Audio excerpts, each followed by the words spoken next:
ready. We're ready.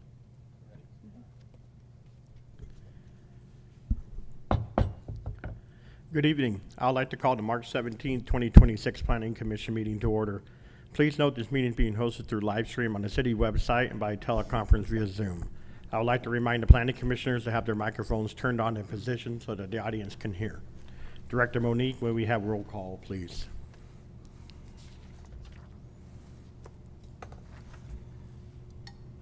Commissioner Viramontes, Here. Commissioner Hill, Here.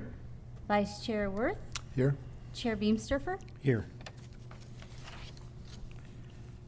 Commissioner Hill, can we do invocation and flag salute, please? Please join me with the invocation. Lord, we ask that you bless this meeting and give us the wisdom to make the best informed decisions as possible. In your name we pray. Amen. Amen. Join me in the flag salute. I pledge allegiance to the flag of the United States of America and to the republic for which it stands, one nation, under God, indivisible, with liberty and justice for all.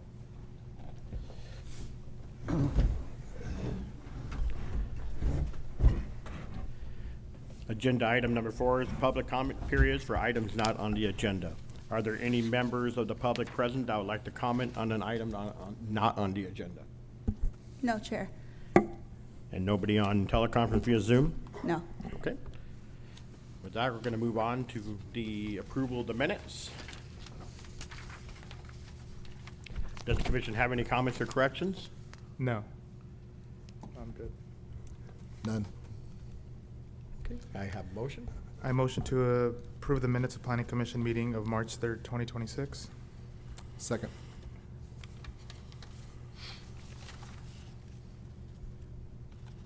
May I have a roll call? Commissioner Viramontes, Yes. Commissioner Hill, Abstain. Vice Chair Worth, Aye. Chair Beamsterfer. Yes. We're going to go ahead and pass the receive and file with the Browns Act because our city attorney, Leah Sawari, is out with the illness. So we're going to continue that to the next meeting and move on to discussion action items.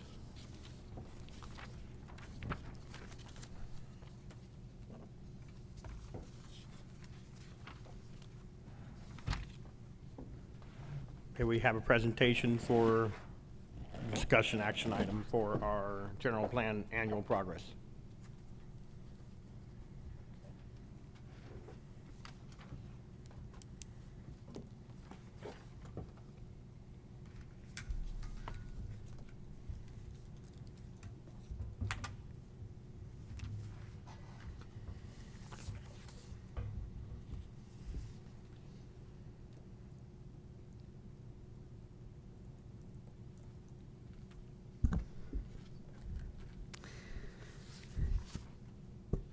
Thank you, Chair.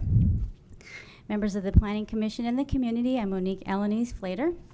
This evening, we're going to present the General Plan Progress Report for 2025. Every city and county in California is required to have an adopted general plan to guide the long-range and long-term development of the community. This is prepared in accordance with detailed statutory requirements. The City of Hemet General Plan establishes the fundamental policy framework to guide decisions related to land use and development, public services and facilities, public safety, resource management, recreation, culture, and the overall health and quality of life in the community. The general plan presents the vision for the city's future and embodies goals, policies, and strategies to turn that vision into a reality. The plan is comprehensive, yet flexible enough to respond to emerging trends and challenges. The plan is long range, looking ahead to the next 20 years to 2030, while at the same time providing guidance and clarity for near-term decisions on daily project review. The City of Hemet General Plan was adopted in 2012. There are 11 elements of the general plan. land use, community design, circulation, community services and infrastructure, public safety, open space and conservation, recreation and trails, historic resources, art and culture, and housing element.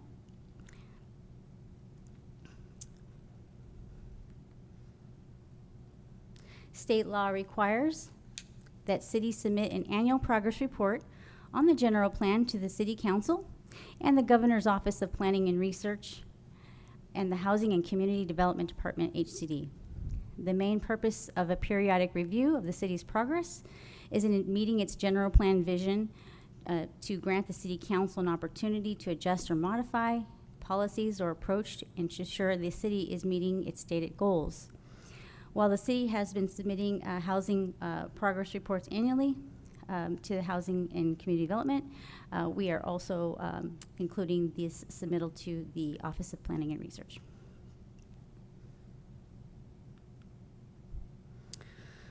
In May of 2021, the City Council established overarching priority goals for the city outlined in the strategic plan. The strategic plan provides more refined action items that align with the goals, policies, and programs of the general plan. The following strategic plan objectives have been established as a framework by the council as provided in this presentation: quality of life, economic opportunity, community engagement, partnership and collaboration, and organizational effectiveness. As provided in the staff report packet that was also published on our city's website, the general plan progress report for 2025 is composed of the following: the purpose of the general plan, adopted general plan amendments, proposed general plan amendments, our community profile, our housing element progress, implementation of programs completed or underway, and recommended implementation programs for 2025 through 2027.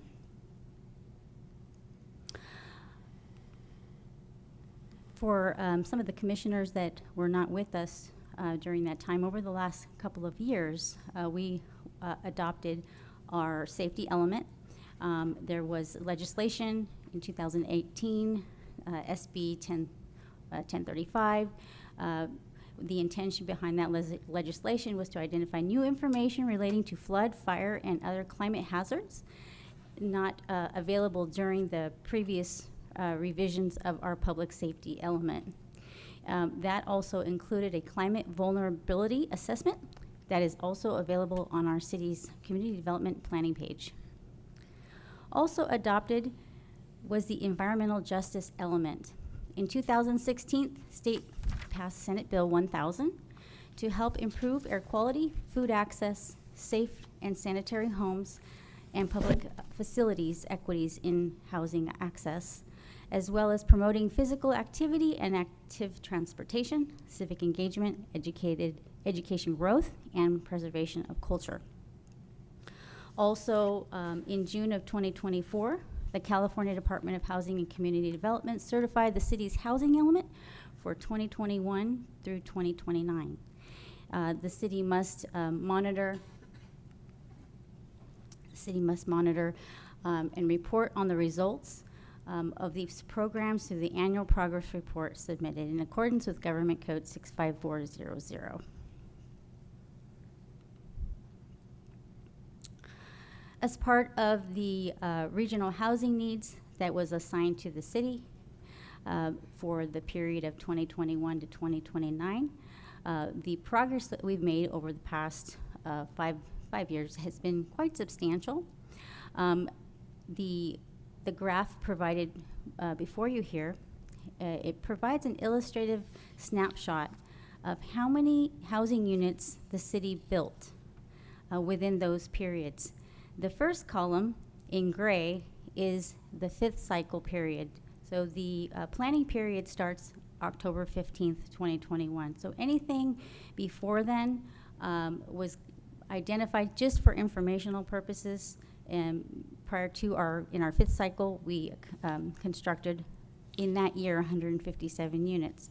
However, overall, since 2021, the city has constructed 1,301 residential units, and 22 of this includes accessory dwelling units. But, a total of 88 accessory dwelling units, 1,213 residential single-family homes. So we're working towards meeting our regional housing needs. However, we are not, at this time, on target for meeting our affordable housing needs. Excuse me, Monique, can you get them to increase the power on that? It's very hard to read. Can you blow it up a little bit? We can certainly try. It is also in your packet in the staff report provided. If you'd like, I also have a copy here for you. If you'd like to look at a copy, we can get a physical copy for you.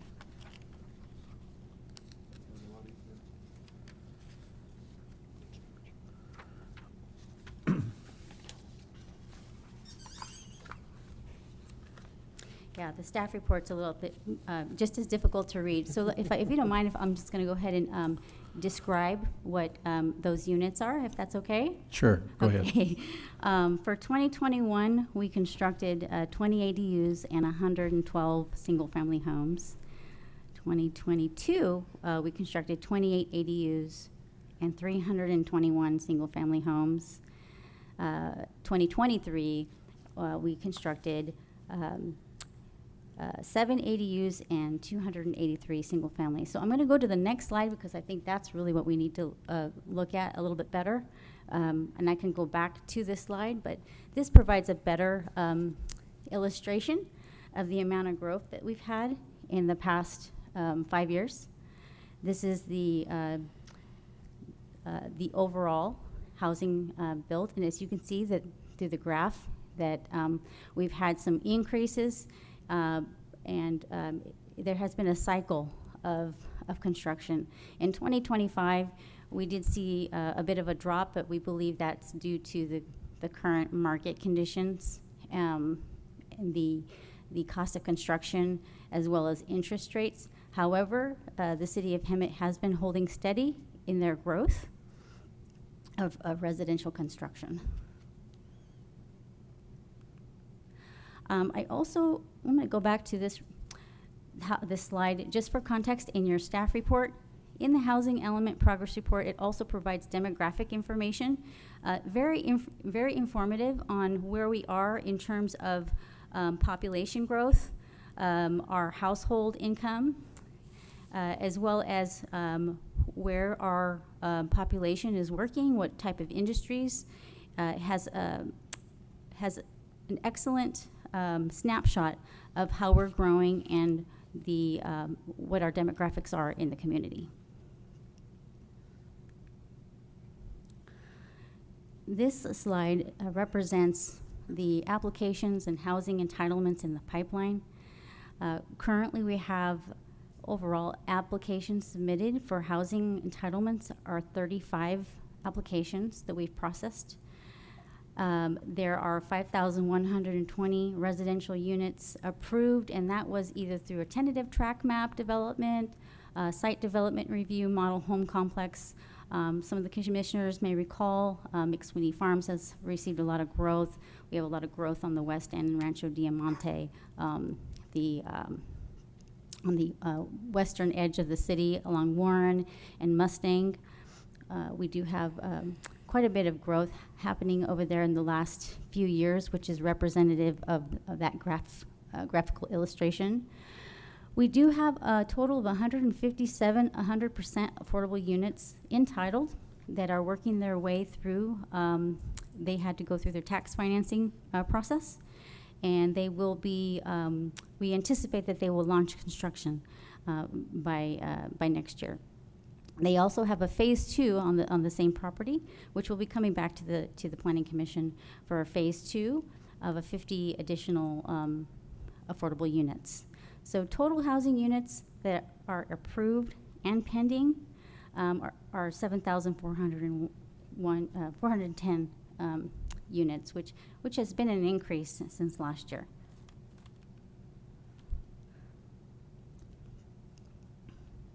So In 2025, there were recommendations provided to the City Council by the Planning Commission. Those included for a recommendation that the community focus on maintaining our housing element programs, identifying ways to reduce congestion, roadway congestion systems, revitalizing the downtown, tourism, economic development. We had a Hemet Rises strategy that was approved by the council, as well as the Business Assistance and Retention Program, the Hemet Beautiful Landscape Guidelines and Standards. Also, to take a look at our updated development fees, maintaining open space and expanding our open space recreation, bikeways, bike paths, pedestrian trails, and off-road trails, including recreation opportunities, camping, aquatics, and hotel programming in the Diamond Valley Lake area. Engaging in prospective investors through the International Council of Shopping Centers, ICSC convention annually, as well as to continue to work with towards strategies that reduce criminal activity such as burglaries and vandalism impacting the business community. 2 additional recommendations have been added for the Planning Commission's consideration that we'd also include based on our housing, our environmental justice element, that we also include the historic and cultural resources, cultural celebration, and historical education, as well as food access and community gardening.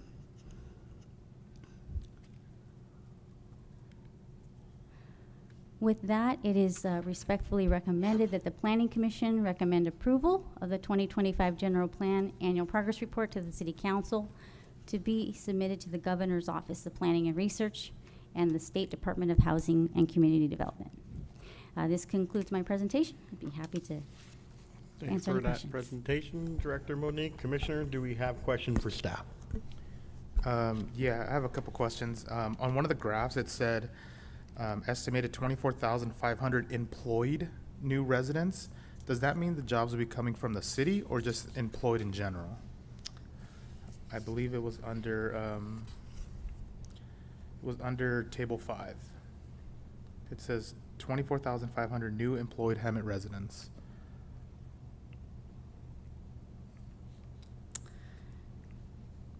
On table number 5. Underneath the table number 5.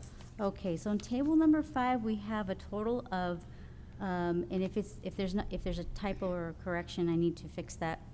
There are 38,266 employed populations in our community of 16 years and over. Gotcha. Okay, I'm more talking about like the graph or the thing at the bottom. It says, as identified in the adopted housing element, Hemet is estimated to experience an employment growth rate of 116%.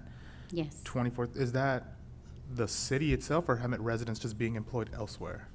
No, that's actually employment, new employees within, so that also represents new growth in the community, Okay. new residents between 2012 and 2040. Okay. And on table 7, the math is incorrect. The numbers, it should be 7,445, not 7,410. Okay, we can correct that, Yeah, it says draft, so I figured it's fine. of course. Now, with that estimate, the 7,000, do we expect that by 2029, by this cycle's arenas, or? Well, so we plan, so the city of Hemet does not construct the homes, the developers do. We don't Mhm. have control of when they pull permits. But what we do have is, we have right now currently entitled for development, meaning they can go right to building permits, and development is 5,120 units.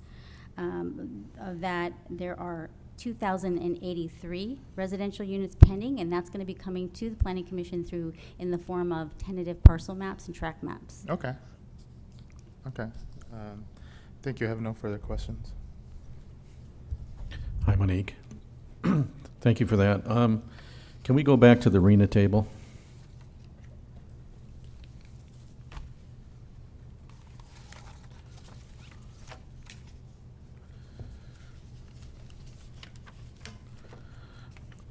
So there's a row down there called above moderate, and you've got a number 154 in there, 112, 321. Where does that number come from? Those are the houses that were actually built and that received final permits in that year. Okay. So I guess what we're missing in here are the rows of RENA for above moderate. The goal for that. I'm a little- Okay, so above moderate, the actual arena allocation was 3,748. Okay. So we have a total remaining to meet our above market rate of 2,535 to be constructed. Not necessarily just planned, but actually constructed. So we're a ways away from meeting arena goals. However, we are planning for it, and we're making that our development in our development community, we're making that possible. Okay. And then for the moderate, we've got RENA allocation of 1174. You've got numbers in there for 21 through 25. And then, so that's a total of 88? Yes. Okay. All right, I see the math there. That above moderate row was really bothering me because I didn't know what was the prior number. And it's like, where did these numbers come from? And so I think you answered it. Thank you.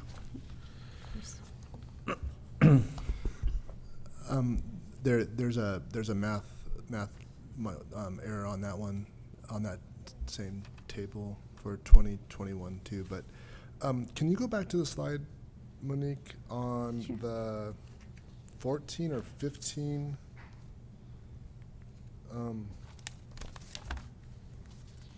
Elements. The staff report shows 15, the presentation showed 14.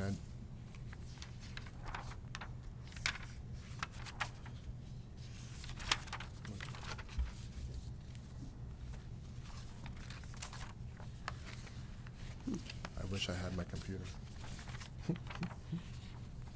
Okay, yes. So there's 11 there, and then the next, I'm sorry, the next slide. The next, yeah, keep going, it's towards the end.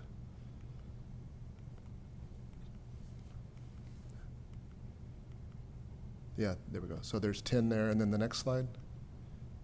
Okay, so there's a total of 14, and the staff report has 15. The last two are the same. I'm just wondering where it's off. But I guess, 1, 2, 3, 4, 5, 6, 7, 8, 9, 10, 14, 15. But the last two are in addition. Yes, I see the issue. In the staff report, I did not include the additional 12, 13, and 14, which should be. It's 12, 13, 14, and 15 are on the next page. It should be 12, 13, and 14. So that was 12, 13, and 14 was omitted in the staff report. Oh, no, it is actually. And yes, I see what you mean. I think there maybe have been, okay, I will make sure that we double check that and that it's corrected. So I just have a kind of a general comment. And this was in the staff report. This is where there was some input requested from the Planning Commission, and so I'm assuming, like you mentioned, the new ones are kind of pursuant to state requirements in terms of environmental justice and things of that nature. But number 2, roadway systems evaluation, perform an evaluation of the existing roadway system to address safety, congestion, and traffic. You know, when we had our work session with the city manager last meeting, you know, the signals and traffic, that seemed to be the absolute top priority of the commission, and it continues to be an issue that I hear about a lot, just the signal coordination, the problems with traffic. So just kind of in a general sense, that this seems like a really big effort, a really big initiative. It would be great to get some progress on that item in some tangible way, and some way that the community is realizing. Are any of, is this independent, this general plan amendment independent of the effort that we worked with the last meeting in terms of providing those recommendations to the city council? Those are two separate things? That'll be more of a strategic, the strategic work plan for the council. Based on the feedback that was provided, they will receive a workshop in which they will identify, and they will go through the same exercise of air, water, chocolate on what the priorities are. Also collecting the feedback from the Planning Commission, which is going to be incorporated into their workshop. This now is more or less the report we send to the Office of Planning and Research and HCD on what we're doing about it. So I anticipate next year in my report to them will be an update on what we've been doing to address that. So most likely it'll include any action CIP projects that have included that in that. So they are two, but to answer the question, yes, they are two independent processes, but they And align at the same time. Yeah, so this is kind of more of a, almost a governing, this is what we're reporting to the state that we are doing. The workshops that are being done with the commission and council and staff is to say this is how we're gonna do this. Well, yeah, this is how we're going to do, what are we going to do, what is the action plan for that specifically by the council. This is a recommendation which will most likely filter into the outcome of the workshop with the council. Gotcha. Yeah, so there's some really cool overlap between some of the recommendations that came out of that. The Simpson Park is not on here, but it kind of ties in regards to item number 10, open space, recreation, bikeways, bike paths, et cetera. I'm not sure if there's any particular order of priority, but I would hope so, because I hope that roadway systems evaluation and signal is, I hope we have something really cool to report to the state next year of something that we've done. I was driving out of town again on Friday, and I hit absolutely every single red light when there was no reason to, all the way from State Street all the way out Sanderson until I got into San Jacinto, and I was just, anyways. But aside that, I guess maybe just prior to submittal, just a double check in terms of some of the tables and the math and stuff like that. So, but thank you for the presentation. Pretty much all Thank my you. questions got answered, but just a couple of comments on the group housing. I know that's state mandated. I know county has an issue with group housing where they're not notifying the neighborhoods or parks that there could be registered sex offenders or people that could be living in those group housing. Are we, even though state mandated, can we put any type of like a restriction or clause to that to prevent that from happening in the city? That's certainly something we can look into.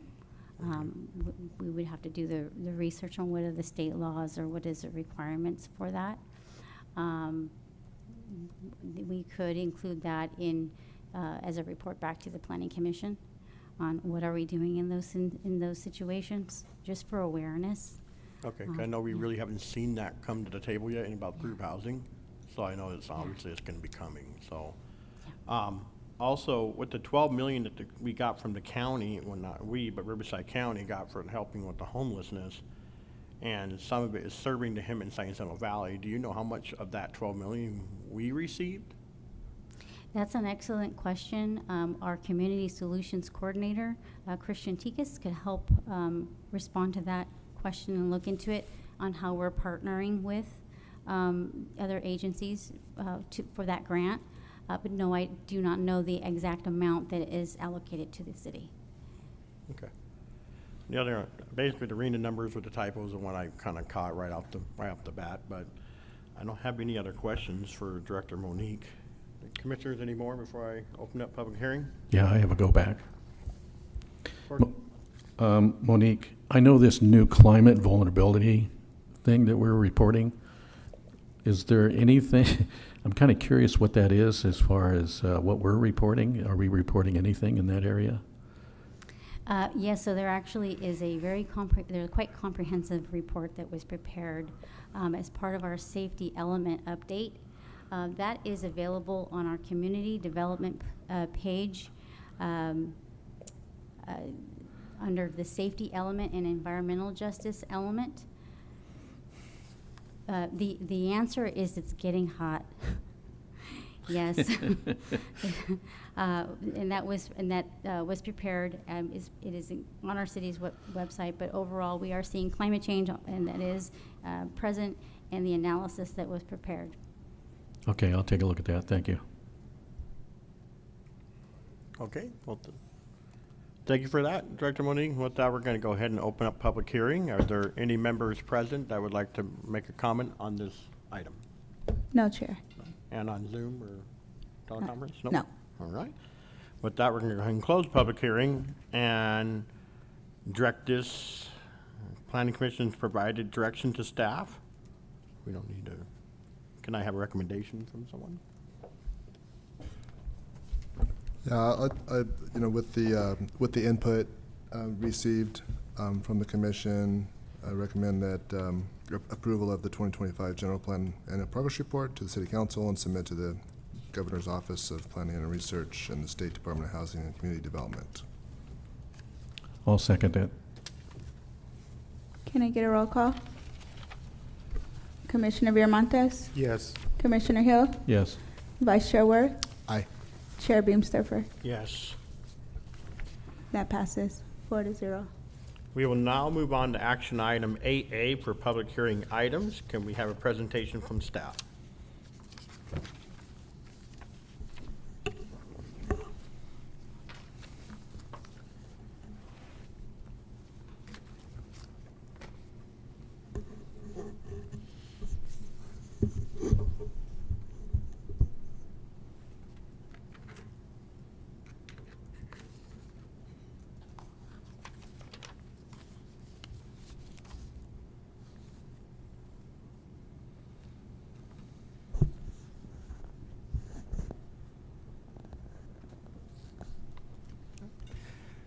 Good afternoon, Mr. Chairman, members of the Planning Commission. Jordan Walton, Associate Planner with the Community Development Department. Tonight for your consideration is Conditional Use Permit 25-004 and Public Convenience or Necessity 25-003. The property owner and applicant for this project is Ahmad Mutla. This application is a request for approval of a Type 20 ABC license for off-sale beer and wine and findings of public convenience or necessity to allow a beer and wine sales at an existing gas station and convenience store. The public convenience or necessity is required because this census tract is currently over-concentrated. The Planning Commission is responsible for reviewing requests for the sale of alcoholic beverages for off-sale consumption under a conditional use permit and for public convenience or necessity in cases that the California Department of Alcoholic Beverage, ABC, reports that a census tract is over-concentrated. Here is the number of allowed off-sale licenses allowed in a census tract before a PCN is required. It's a little bit hard to see, but for this census tract, which is 434.05, the allowed number is 3. And currently, here is the number of active licenses within a census tract, and ABC reports that there are currently 5, so this will be the 6th license in the census tract.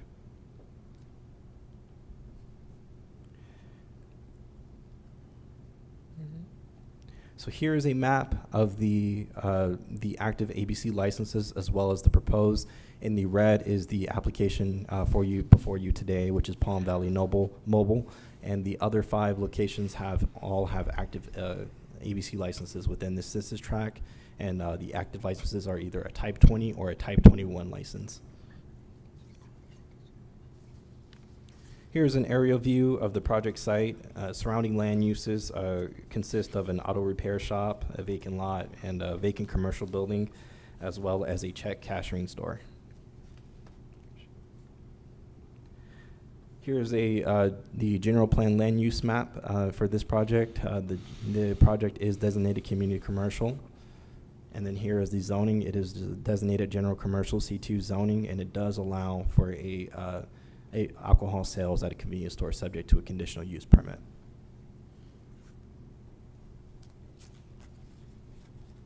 And here is the floor plan for this project. The floor plan does identify where the proposed beer and wine will be stored as well as displayed.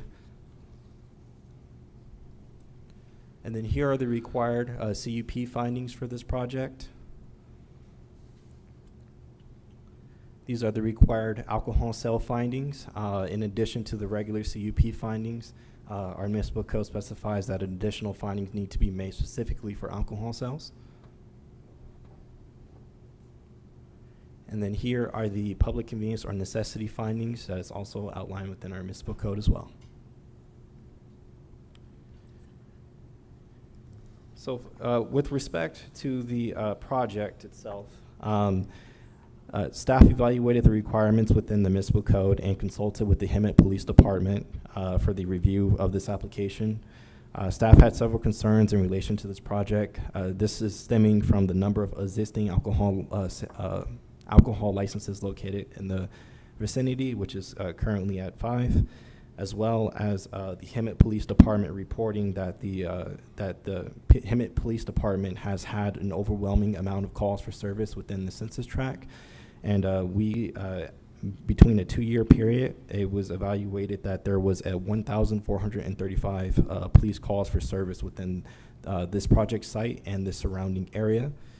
Some of these calls include things like petty theft, disturbance, indecent exposure, trespassing, battery, suspicious circumstances, under the influence, shoplifting, robbery, brandishing a weapon, DUI, vandalism, drug sales, and assault.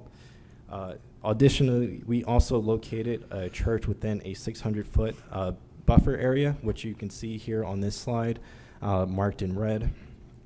And within our municipal code, particularly to the additional requirements under the conditional use permit findings, new proposals for alcohol sales are not supposed to be located within a 600-foot radius from property line to property line. So it was unable to make that finding.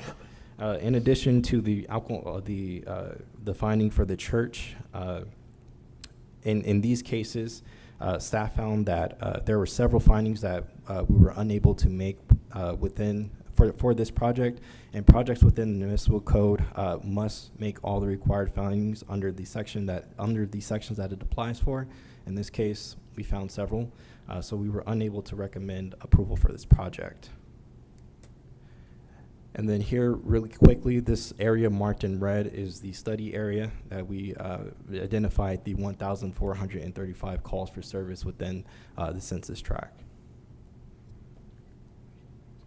Then, as mentioned, the Hemet Professional Standards Officer indicated that the addition of another business with a Type 20 business ABC license could lead to an increase in quality of life calls for service in this area. And for the public hearing for this project, on March 7th, 2026, the city gave public notice by advertising in the press enterprise and by mailing to property owners within a 500-foot radius of the project site for this hearing today on March 17th of 2026. And because of these items relating to the number of active licenses, buffers from sensitive receptors, and safety concerns from the number of calls for service within the area, it is respectfully recommended that the Planning Commission deny conditional use permit 25-004 and public convenience necessity 25-003. I am available to answer any questions, and we have brought the HEMIT Professional Standards Police Officer here today, who will also be able to answer any questions that you may have for the calls of service. And that concludes my presentation. Thank you. Thank you very much for that presentation. Commissioners, any questions for staff? Yeah, Jordan, thanks for that presentation. I just have one question. Is this going to allow also the single cans, or is it just going to be like the 6-packs or like bigger packs? This one, if the project were to be approved, we would strongly recommend conditions of approval for things such as, package cans versus single sale. Okay, thank you. I have no further questions. Hi, Jordan. So the number that are allowed in that area is 3, Without a public convenience or necessity, yes. and currently there are 5. Correct. So this would be number 6. Correct. Just wanted to make that clear. Okay. What about other areas throughout the city? Are we over allocated for those as well? Most of the area along the major Florida commercial corridor, there's about 4 census tract, and I know at least 3 of the 4 are over concentrated. Okay. And of the, what'd you say it was, 1,135? 1,435. Okay. Of those calls, how many of them do you think are alcohol related? Is there any way to answer that? Directly to alcohol related, we would Yeah. point to the numbers related to intoxication, DUIs, Yeah. things like that. Correct. We do have the HEMIT professional standards who may be able to elaborate on that anymore. but we Okay. do follow Well, that maybe data. he can elaborate on that. Okay. I don't have any other questions other than that. Okay. Thanks, Jordan. The census tract that's directly east, so this project is on the eastern boundary of its census tract. The one directly to the east, is it also over concentrated? That's one of the census tract that I'm not very clear. I know the one on the very far east of town is over concentrated, and the one that's directly east of this location is over concentrated. So the one that's directly east of this one is over concentrated. Directly east, yes. Yeah. Okay. So it's a concentration on the west side. It's a concentration on the east side of the project. Just a couple curiosity questions. The rationale that is the radius of 600 feet that was included in your analysis. Yes. What is that? Is that from our municipal code? That is directly from the municipal code. It's under ordinance 1858. Gotcha. It's actually referenced in this, yep, Yeah. 1858. Okay. That's referenced in the staff report. And that's essentially the ordinance that brought us here today. That was Sure. approved back in 2013, and it set the standards for alcohol-related sales. Before then, it was alcohol-related sales were permitted by right within the city of Hemet. Until then, actually, 4 out of the 5 currently active census tracts were all ABC licenses that were before the ordinance took effect.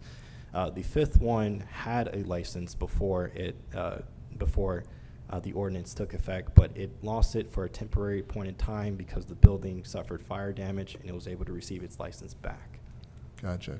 So within this particular census tract, there's been nobody that's been approved since that ordinance was adopted. There actually was one. But just the one that, because they had a fire and they. No. So Okay. there was another one that was approved, I want to say it was a couple of years ago, but that business location, and it was denied by the planning commission, then received approval from the city council on appeal, but they moved business locations. Gotcha. Okay. Then, so there's a 600 foot, and then the other question is in regards to the calls, that boundary that was reviewed, and maybe this is a question for the officer. What's the rationale for that? Because that's a long linear.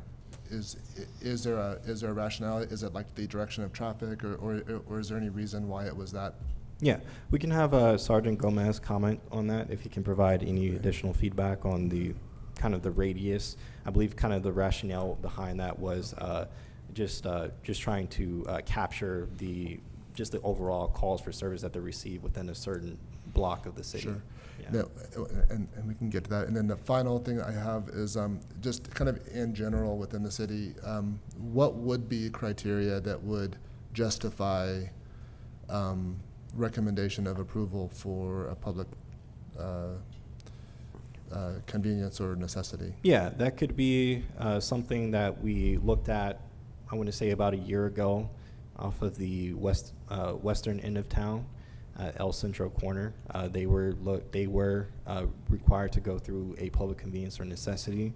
One of the things that we looked at was the low population within the census tract. Part of the reason why they had to do a public convenience or necessity was because there was actually 0 licenses allowed before one was required.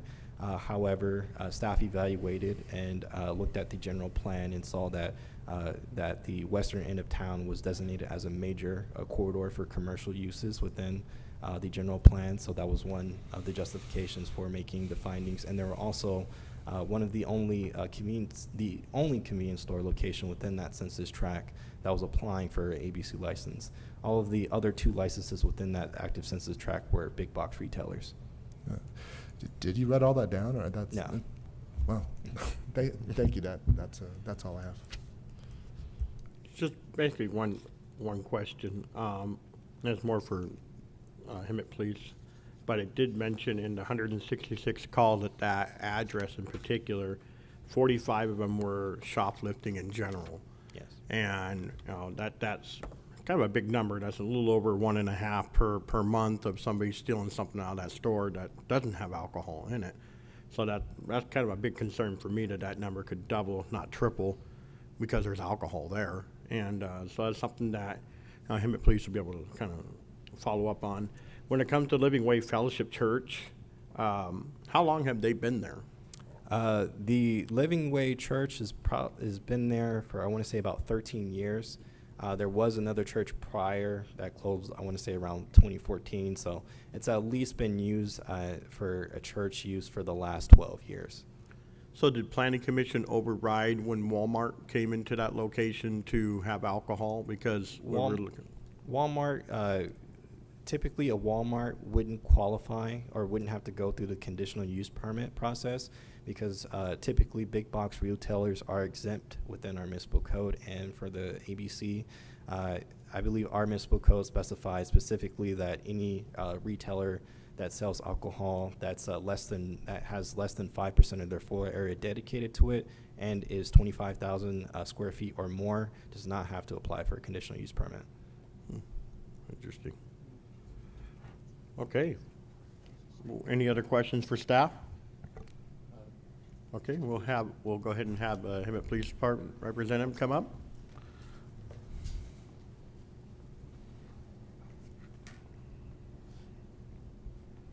Good evening. Good evening. Good evening. Thank you, Mr. Walton. I believe Commissioner Hill, if I could just go down the line. I believe you had a question about the data that was provided. Yes. Can you state your name? Oh, I'm sorry. Yes, Sergeant Gabriel Gomez. Thank you. With the City of Hemet Police Department. I'm currently the supervisor for the Professional Standards Bureau. Okay. And then my question was, out of the total number of police calls that were in that area that Commissioner Wirth was talking about, how many are alcohol related? Do you know?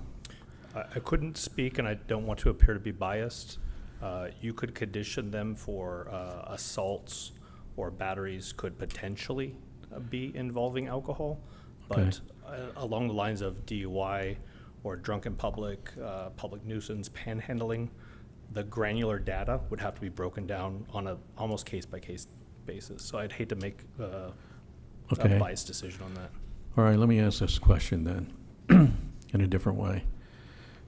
In your experience as an officer on the street, when you go to a call, what percentage of calls are influenced by alcohol?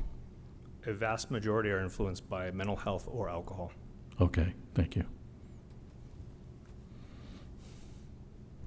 And my question was just in regards to the rationale for that area, that geographic area. It was along Florida Avenue corridor. and a little bit further to the west. It has the site, and then it has several other locations. Was there a rationale as to why that was that? The data was simply provided based on the necessity of the city, but there was no rhyme or reason. It was asked to, from this location to this location, can Gotcha. you provide that data? Yeah, it's just, it's definitely out of all of the locations, it's one of the highest ones. So, okay, thank you. I was kind of curious as to the shape of the polygon, if there was a reason for it. And from the reports, Hemet Police Department obviously does not recommend this because of saturation and the police calls and the safety level of the citizens. The two factors that the Hemet Police Department made a suggestion based on was a confirmation of the oversaturation of the area, according to ABC's the 20, type 20. And then additionally, that it is our most saturated, busiest criminal activity within the city along our commercial corridor. Interesting. Okay, thank you very much. Yeah, I Any other think- questions for Sergeant Gomez? Nope, thank you, Sergeant. Thank you very much. With that, we're going to go ahead and open up public hearing. Are there any members present that would like to comment on this item? Yes, Chair Beamstuffer. We have Ahmad Mutla with 3 minutes, followed by Brett Ingstrom, and who also has 3 minutes. Okay.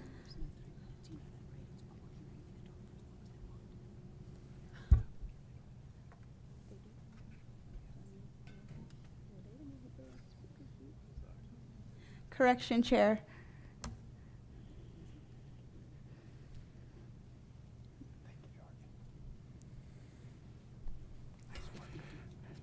Okay. You're not necessarily limited to 3 minutes if you feel you need to talk more than that, so. I'll try and keep Absolutely. it concise. I know.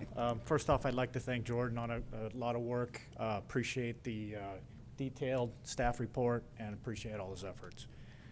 My name is Brett Engstrom. I'm here on behalf of the applicant, which operates the Palm Valley Station located at 903 West Florida.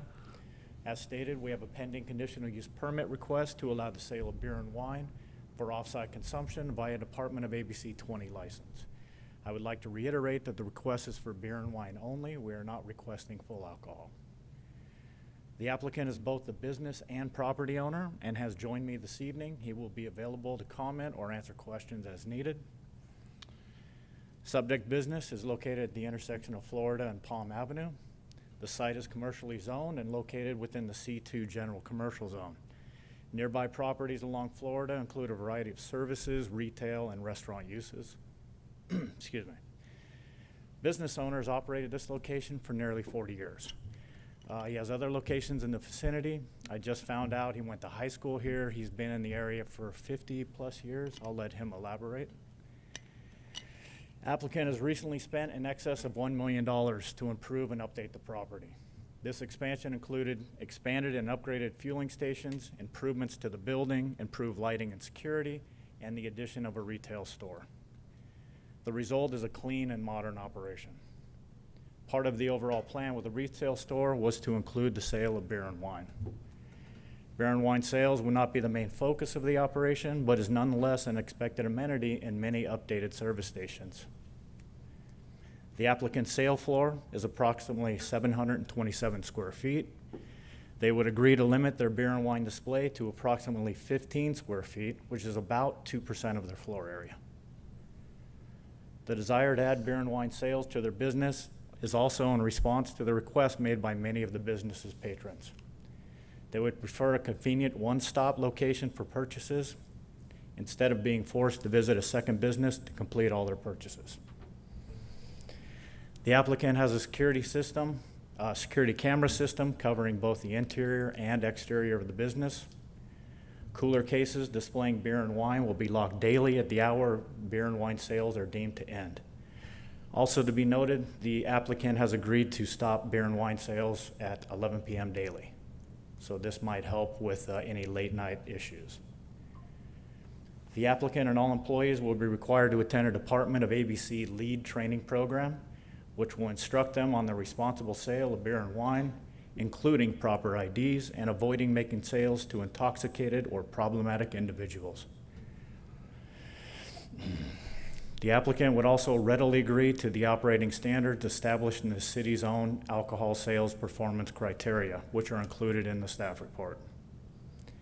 In regards to the number of police calls in the area, the applicant has operated in this location for almost 40 years and has a long-term interest in the site and the neighborhood. In an effort to support the Hemet Police Department and promote the safety of the neighborhood, the applicant and his employees have been vigilant of any issues in the area, whether on their property or not, and have alerted the police department.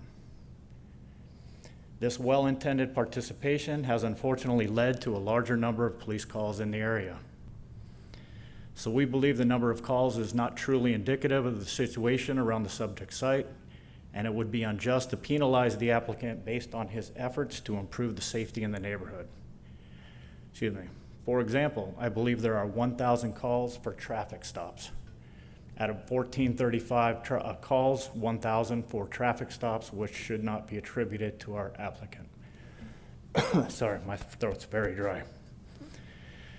The area is also experiencing a number of tenant vacancies with recent closures of the Walmart and Starbucks directly across the street. A modern, clean, and well-lit business adds to the safety of the area and can help dissuade loitering, vagrancy, and other unwanted activities. The active business adds to the tax base and economic vitality of the area. This is again a positive when considering the Walmart closure. There are 2 other gas stations in the census tract that have been granted ABC licenses, one of these with full alcohol. This gives them an unfair operating advantage, even though our applicant has demonstrated his willingness to reinvest in the property and the city. We also have a question about the church and how long it has been there. Jordan pulled it up. He said 13 years. I believe him. Jordan's been upfront and forward about everything. I would like to ask if they do have any entitlements, any building and safety permits, any business license to prove that they're legally operating. If they are not legally operating, I don't think that should be a detriment to our application. Excuse me. And with that, I'd love to answer any questions you have. Thank you very much. Commissioner, any questions? Yeah, thanks for that, Brent. Sorry. How long has the how long have you owned this mobile? 39 years. 39 years? The same location? Same location. And Jordan mentioned that before, I believe it was an at-will to sell alcohol. Did you ever sell alcohol before? We can ask the applicant Oh, for can you those get up to the questions when podium? he Yes, comes yes. up and has his minutes. Thank you. I'd like to introduce the applicant. Good. We can- Sorry. Will you state your name for the record, please? Sure. My name is Ahmad Mutlaq. I'm the owner of Palm Valley Mobile at 903 West Florida. Thank you. Okay, so you were saying that you've owned it for 39 years, but you've never sold alcohol there? I worked as a mechanic in that location. We recently changed it from a garage into a full-blown food mart. Okay. Mainly because it seemed like 1,000 gas stations opened in town and kind of took our business away. So I had to kind of spend money there and bring some more customers in there for different reasons. And I spent $1.4 million in that place just a year and a half ago. And it's not paying off because of the fact that I can't sell any alcohol. My beer and wine customers are going elsewhere and they're just gonna get their gas there too. So that's how it's happening. So that's the only reason I wanna get the license. Sure. We do appreciate you investing in the property and, making it look, better than what it was before. But is 2% of your overall square footage going to make that big of a difference? If there's 5 things against you, or 5 things against this application, is 2% really going to have that dramatic of a profit hurting? I mean, I really couldn't tell you. I'm just trying everything I can to keep that place open. I can give you a little bit of background about myself. I've been there for 40 years now.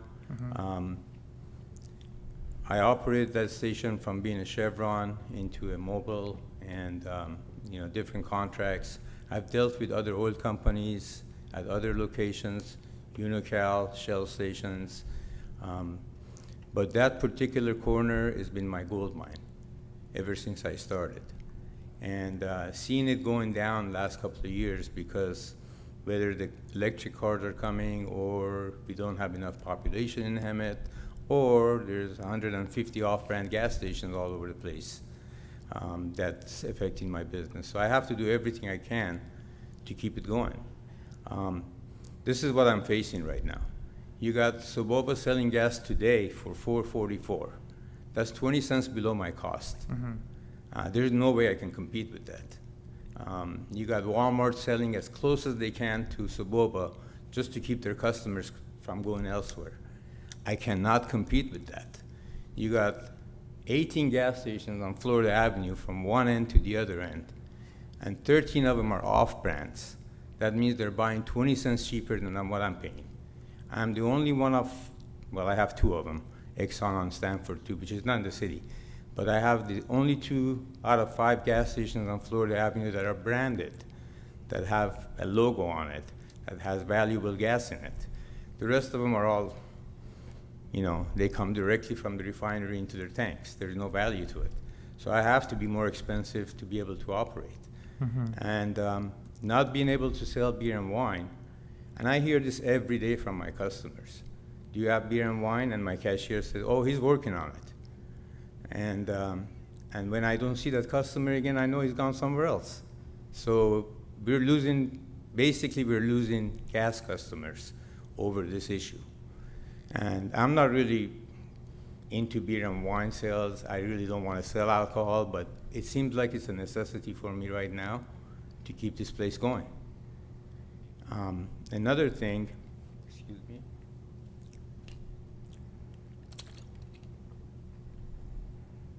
For the last 10 years, I've operated the business.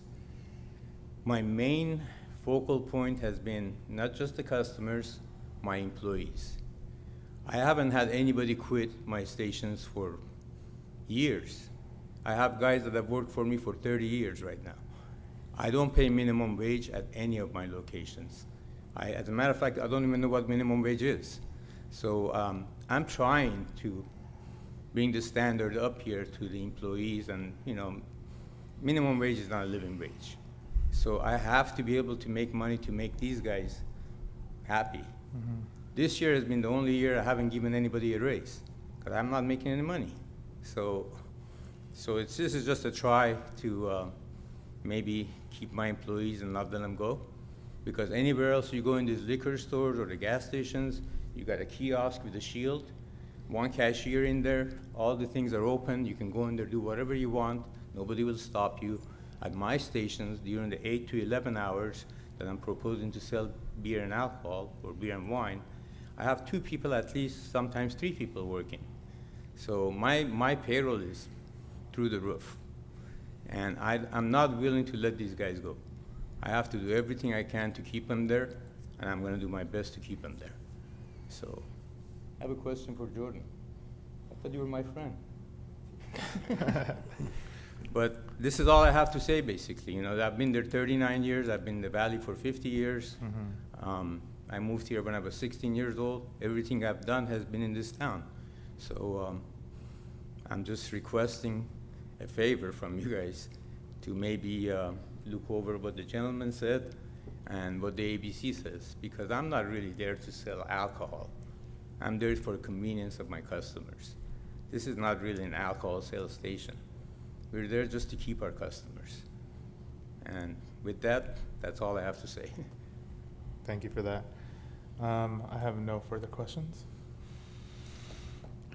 So Ahmad, thank you for your testimony there.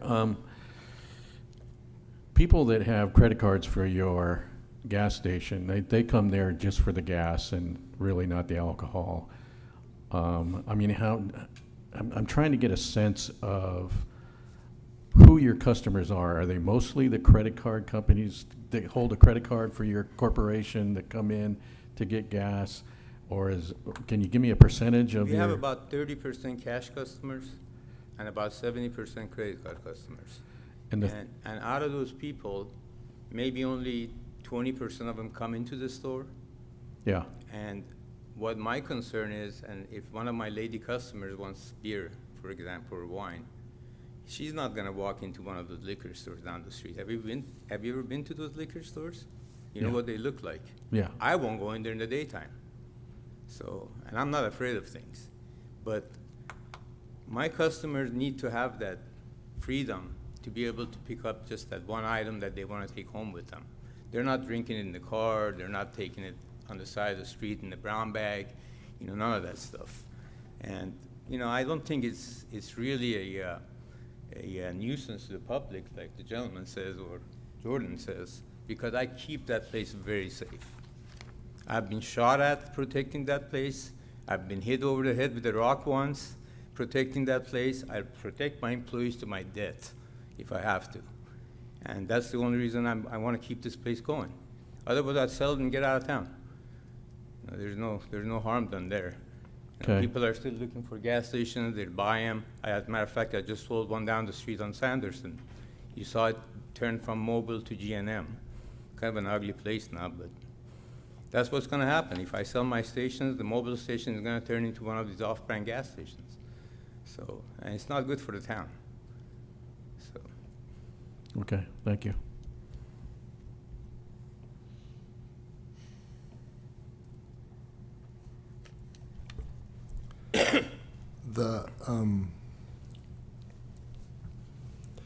The shoplifting, there's 45 calls for shoplifting. Have you seen a change in that in regards to? I'm gonna after explain that those- to you right now. When I first started, I called City of Hemet Police Department, told them that I'm having all kinds of issues here. People are just walking away with things, and they're harassing my employees, and, you know, they throw their trash all over the place and do whatever they want, basically. They directed me to Captain Brock, Glenn Brock. He was on a task force to stop the shoplifting in Hemet. He told me, call for every little thing you see. And that's all I did. That's why you have so many calls. I wouldn't have called half of those calls if he hadn't told me. He asked me to do it. He said, I need to get these guys a couple of times so I can arrest them and get rid of them for you. And that's what he did. We're not having any issues right now. My station doesn't have any shoplifting problems anymore. As a matter of fact, since Walmart left and that Starbucks left, I haven't had any issues. But there's nothing but empty properties around me. It looks really ugly. So,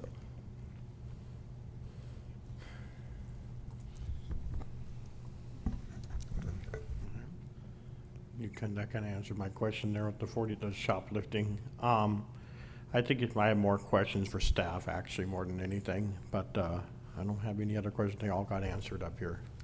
no other questions? Yeah, and I want to thank you for, it certainly it seems very heartfelt and sincere and genuine, and it makes it a lot tougher that way. Thank you so much. Thank you. With that, just going to have close the public hearing and have staff come up to the podium again for a couple questions. I have two questions in reference to what the gentleman said earlier about the church. Is the church in good standing with all its paperwork or whatever they need to submit? Everything's in good standing with the church? I verified with the business license before, ahead of this meeting, if they had any documentation for the church.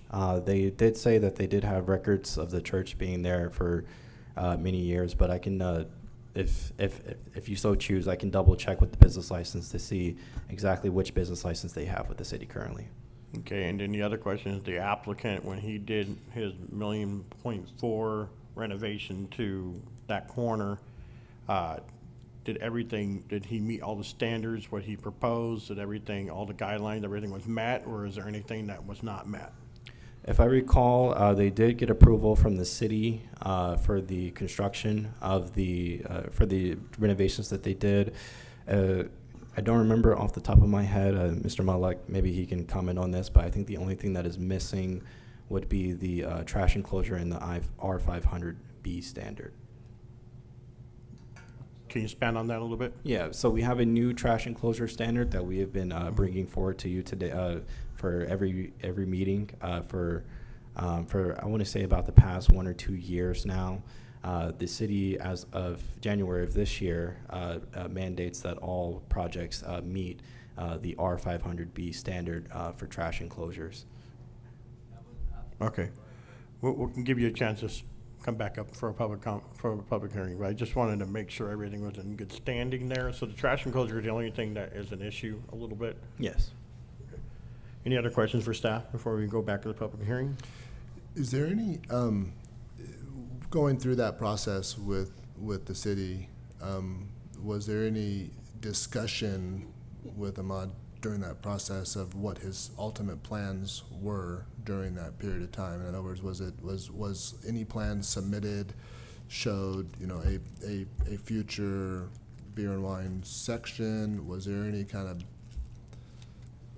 even if it's verbal, and maybe that's a tough So question to answer, but we just evaluated based off what was submitted to the city, which was a tenant improvement. We didn't expand as far as what possibly could go in there. What we did do is that before Mr. Malek and his team submitted for the conditional use permit, is that we did have a preliminary review meeting for his application to let him know what our findings were, or if there were going to be any issues, and we did inform him of the overconcentration and the number of calls of service within the census tract. But that was for this request. That wasn't for the request for tentative improvements of the 1.4 million. Yes. Right.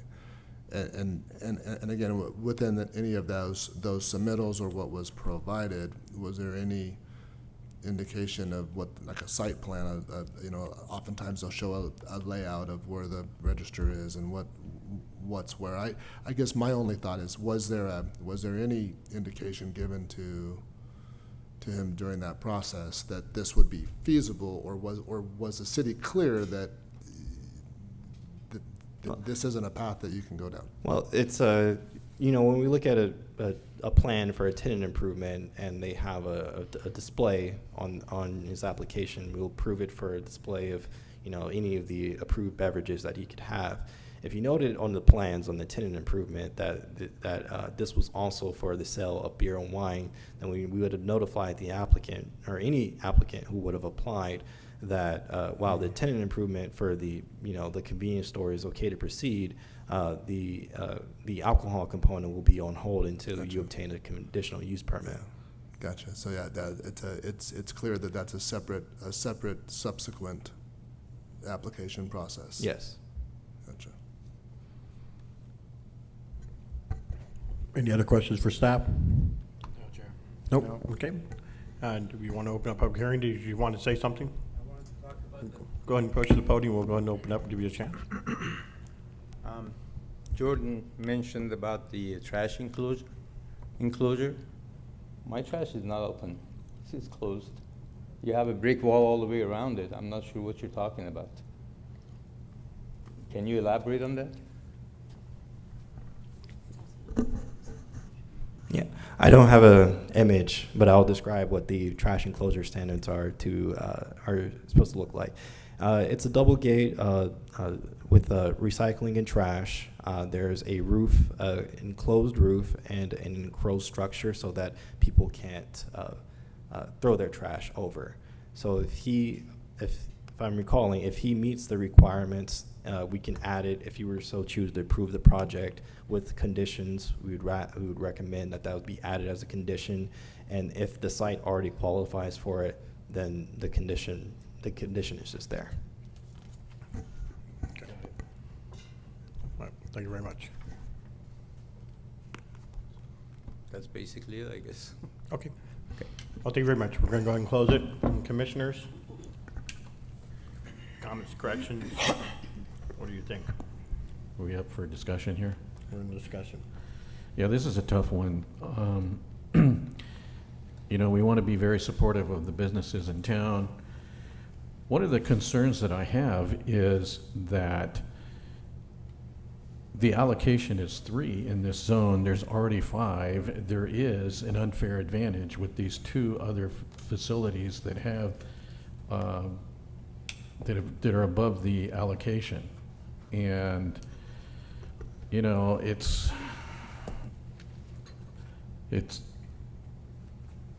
tough for me to deny this because of the unfair advantage and the fact that I don't want to see this guy railroaded out of town, or, you know, because of beer and wine, in supporting business within the community. I hate to see another place fold up and leave. I agree. Any other Yeah, it's suggestions? kind of tough. You know, but 2% of the square footage of the property selling alcohol, and Jordan, you know, did mention that if we were to approve this, then they would probably recommend us to not sell single cans, and that's where I see a lot of, I guess, gas stations probably sell a lot of single cans. When I ask if it's a single can or a pack, maybe, you know, if it's an overconcentration. For the police presence to be here, I feel like that says a lot as well. I'm all for big business, or I'm all for business. However, it's just really tough to go against 5 things that go against him. The church being 600 feet away, I think it was like 583 feet. So that's, you know, it's within 600 feet, I guess. I just, yeah, it's a tough decision for sure. But yeah, that's all I have to say. Commissioner Vice Chair Worth? Ditto on all that. From the general plan update,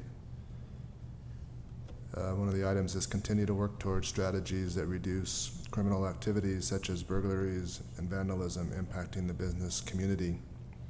I don't think there's a question that corridor that was identified for all of the police calls is the worst part of town. That's certainly an area that I would be very cautious of my wife or daughter walking down that area. But I question a couple things. One is this site is located at one end of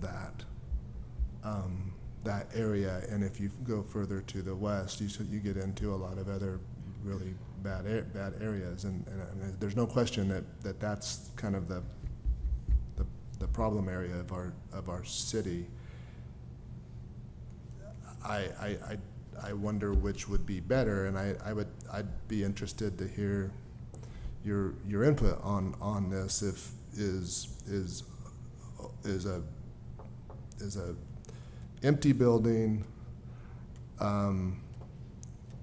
that more conducive to problems, or with if there was a good amount of control where it's really focused on, it's not singles, it's specifically tailored towards the type of interaction and transaction that he described as just more of a convenience of people driving someplace else, and they're not opening them up, and that type of thing.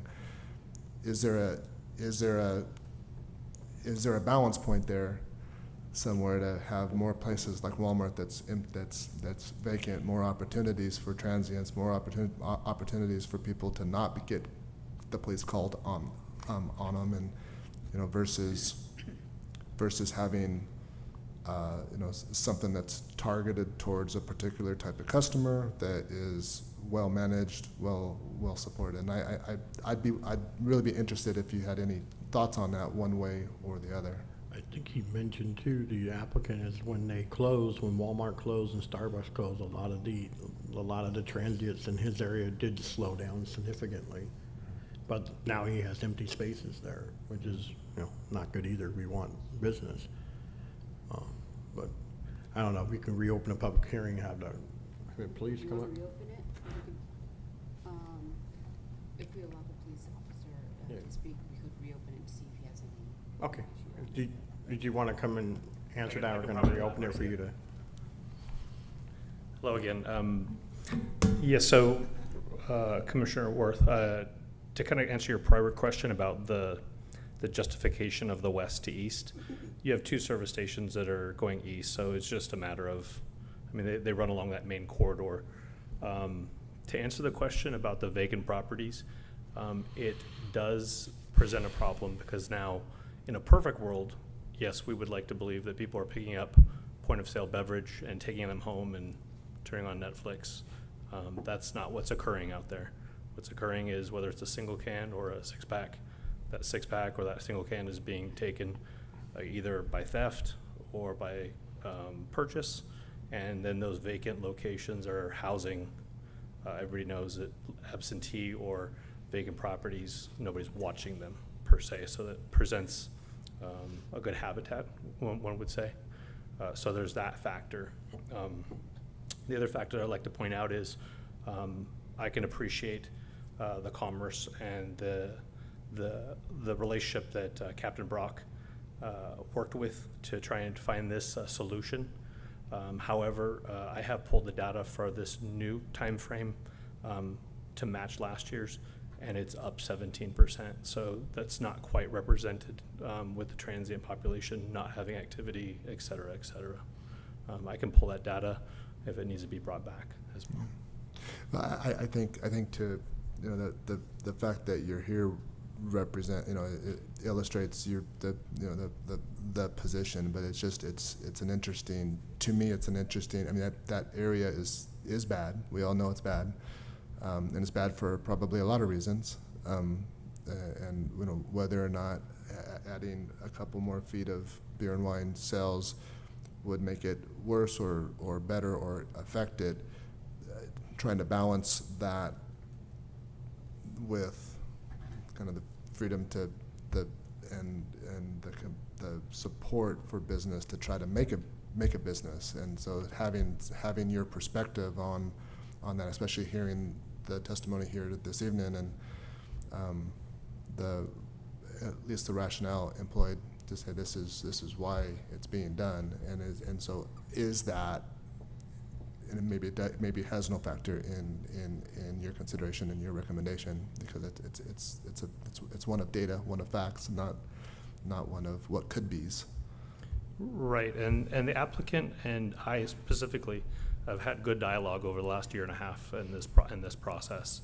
I do understand his concerns, and obviously he's put a lot into this. Us partnering with this project, I really wish there was a different way to go about this issue, but unfortunately, even as you mentioned, traffic stops, a lot of traffic stops are related to DUIs. There's a reason traffic stops are being made in that area. It's a high frequency area for crime. Yeah.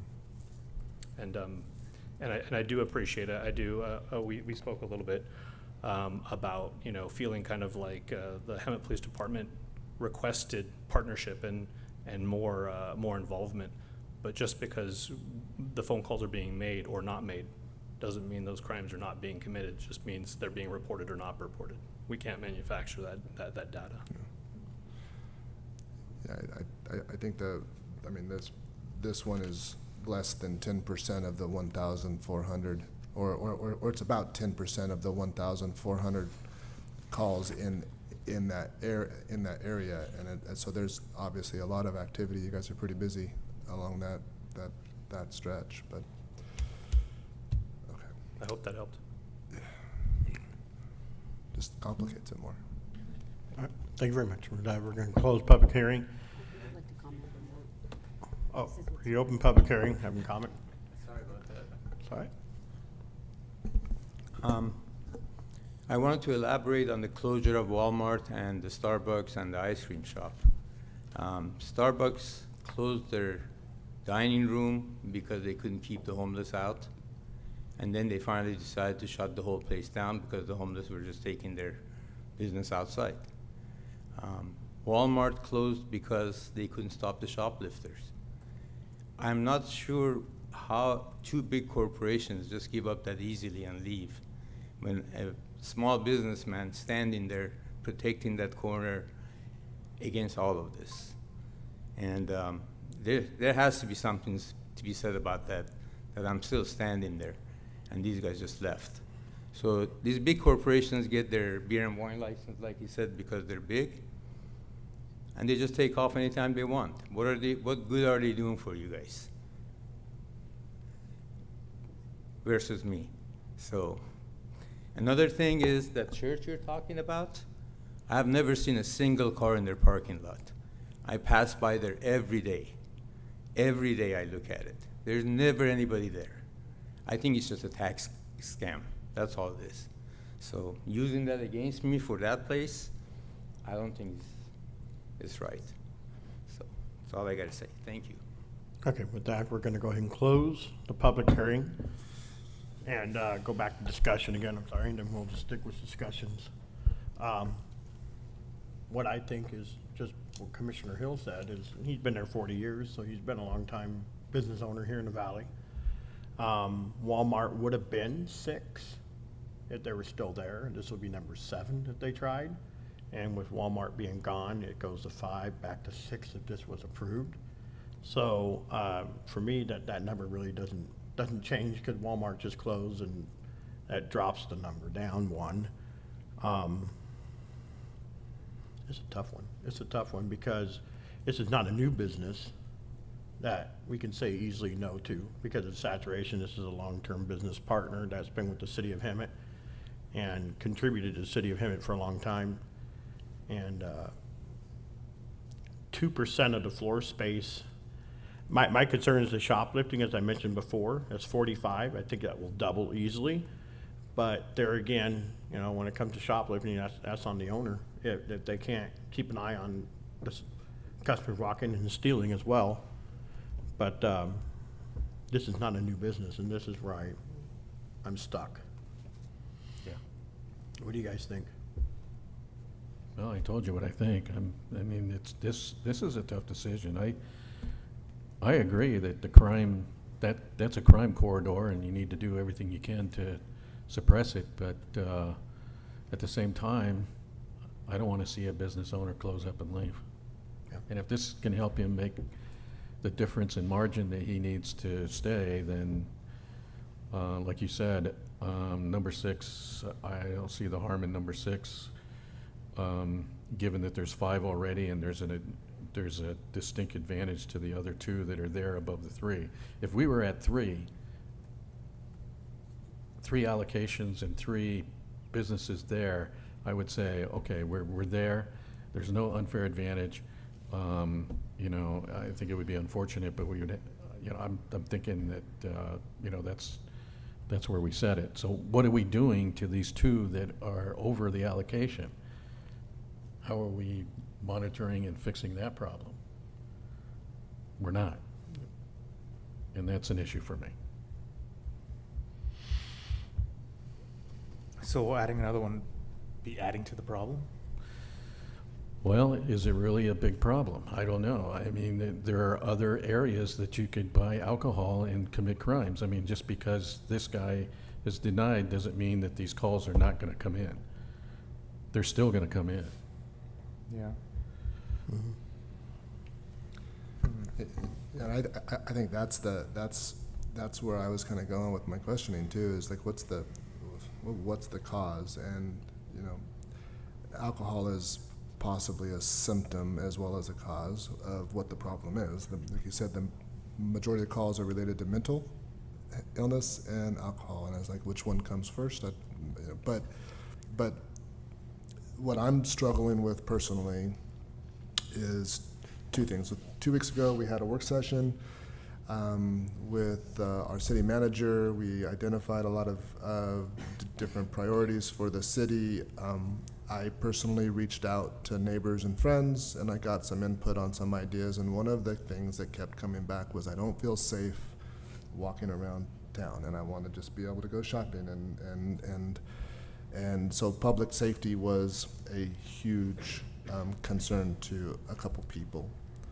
And then it's right here on our general plan is continue to work towards strategies that reduce criminal activity, such as burglaries, vandalism, and impacting the business community. Like, well, he's being impacted by that. His business is being impacted by that. And if it's already being impacted by that now. Does the addition of beer and wine make that problem worse? Does it contribute to it happening more frequently in the area? I'm struggling between what we have in paper that we're supposed to do, the fact that we have a representative from law enforcement, obviously, with the data and the facts to back up the fact that this is a bad area. I think we all know that. I guess my question is kind of similar, as whether or not this would make it worse, and whether it would make it worse to a point that is sufficient from a principal perspective to deny the opportunity for a 40-year term business owner to try to save his business. And that's really, really tough. Yeah. So I think other cities across the country have decided to control this by making dry counties dry cities, and government-owned liquor stores are managed that way. We either do that to control this problem, or we get the allocations back in line, where we have 5 where there's allocation of a zone of 3. We have, Jordan said that there were 2 other zones that are out of the allocation. I mean, come on, if you want to fix the problem, fix the problem. This is not going to, this is not going to, this isn't going to fix the problem.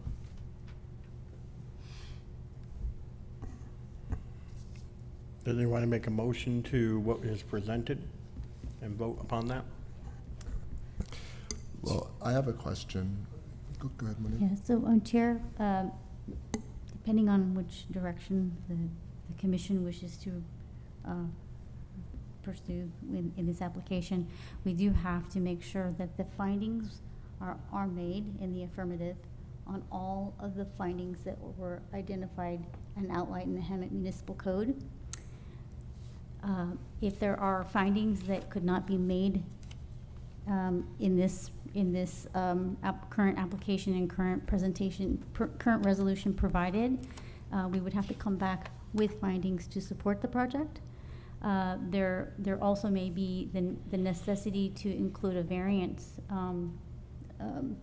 potentially for one of the measures, one of the findings that requires a minimum distance of 600 feet.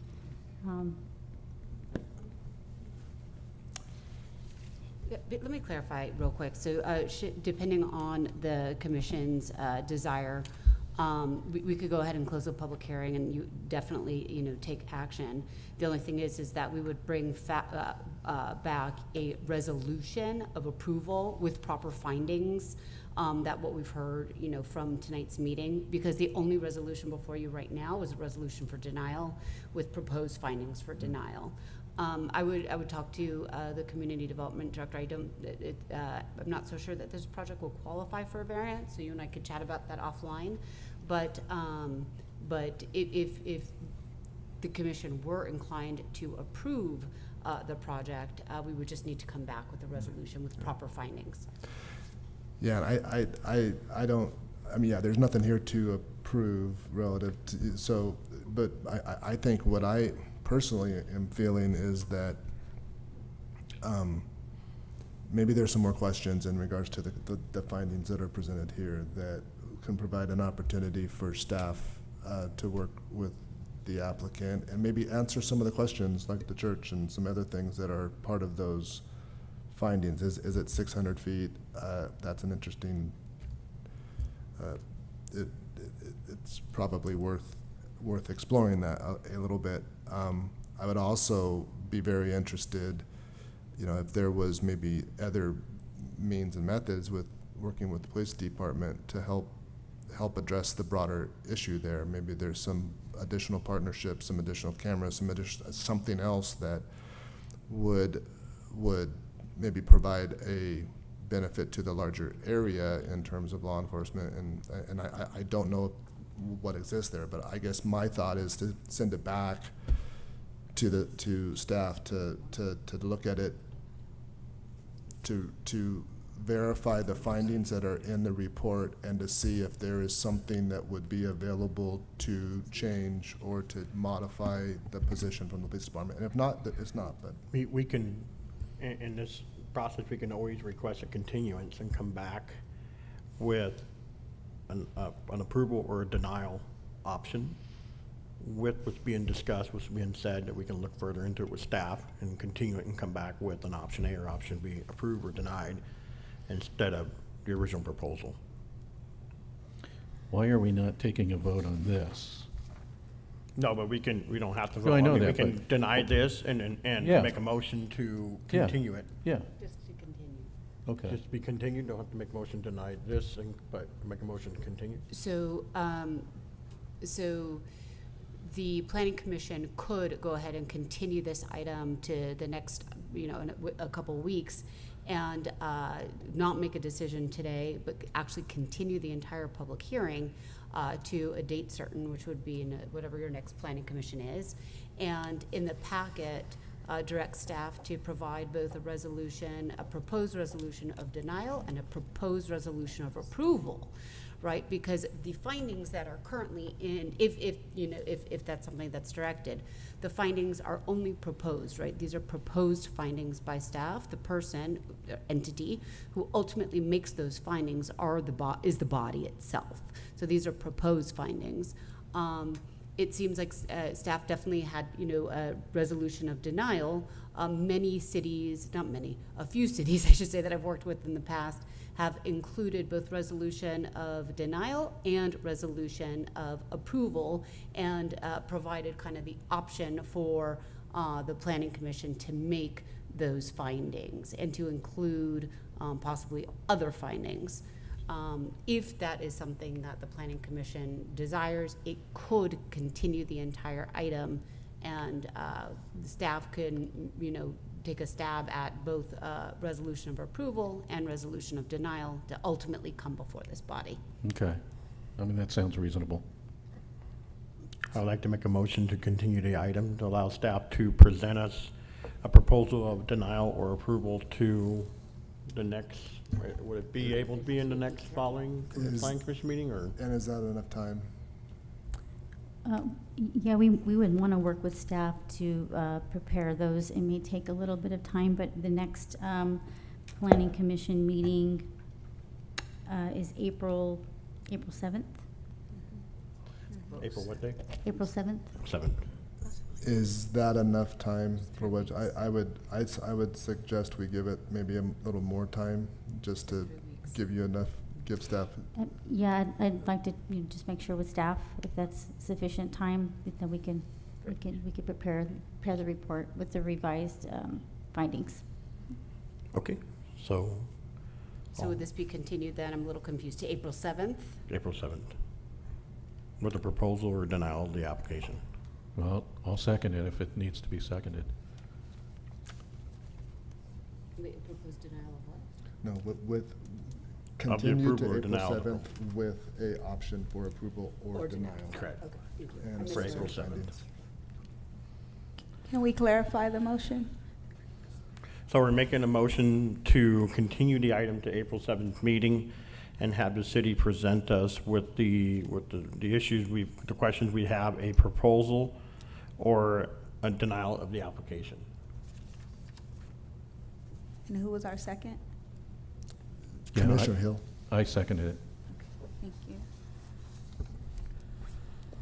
May we have a roll call? Commissioner Viramontes, Yes. Commissioner Hill, Yes. Vice Chair Worth, Aye. Chair Beamstuffer. Yes. That motion carried 4-0. Okay. Department reports. City Attorney? I have none, and Leila hopefully will be back next time and do the Brown Act presentation. Okay. That'll be exciting. Community Development Reports. Director Monique? Thank you, Chair. I do want to report that Commissioner Worth and I both attended the League of Cities, California Cities Planning Commissioners Academy. this past week, and it was, Miramontes or Worth? oh, excuse me, I was gonna say, I don't remember I was that, but it looking. must have been a great time. I was channeling. Yes, Commissioner Viramontes and myself, excuse me for that, attended the Planning Commissioners Academy, and that was really insightful. A lot of good information, a lot of legislative updates that will be coming back to provide more information to the Planning Commission. And also this evening, I wanted to welcome our new principal planner, James Adkins, and he's here this evening in the audience. Want to just give him a warm welcome for that. Thank you. Welcome, James. And now, future agenda items. Director Monique. Future agenda items include an extension of time for Palm Communities. They are working their way through the process and applying for their tax credits. There's also going to be a modification to the original approval to include additional units. We are working through the process with WRCOG and their technical assistance consultant to prepare a pro-housing designation program for council consideration. We have a Hemet Beautiful presentation coming. Valle de los Cheseritos, tentative track map 38979 is working its way through the development pipeline. We anticipate a 2025 code cycle update, AB 306 and residential construction update to the commission, as well as the pre-approved ADU plans. All right, thank you for that. And last is the Planning Commissioner's reports. Yes, Commissioner Viramontes. Yeah, just want to report. I went to the League of Cities Planning Commission convention, and it was a learning experience for sure. What I took away is I feel bad for city attorneys because there are so many laws that got put into place in the last 5 years. It's like not just it's like 500 laws. It's outrageous. It's crazy just to for somebody to know all that, and it's cool to see. You know, there's a community of people that just they know these laws right off the bat, like the back of their hand. It's outrageous.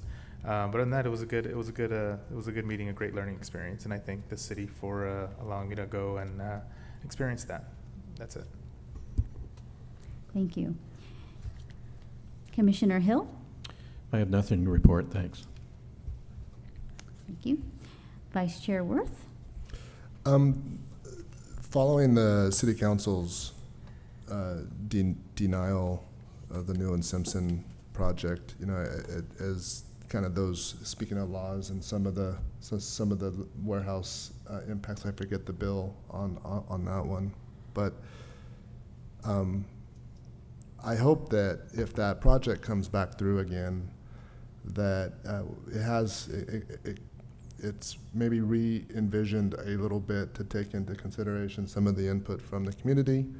I think there's an opportunity to kind of revisit how it fits into our community, both from its proximity to the residents, its entry into the city of Hemet, opportunity to work on a larger integration of it into a more of a master plan setting.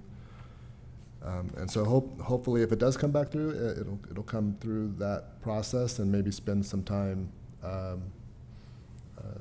with this commission and incorporating some of the feedback that was received. So it'll be hopefully a good opportunity to make it better. And that's all. Thank you. Chair Beamsterfer.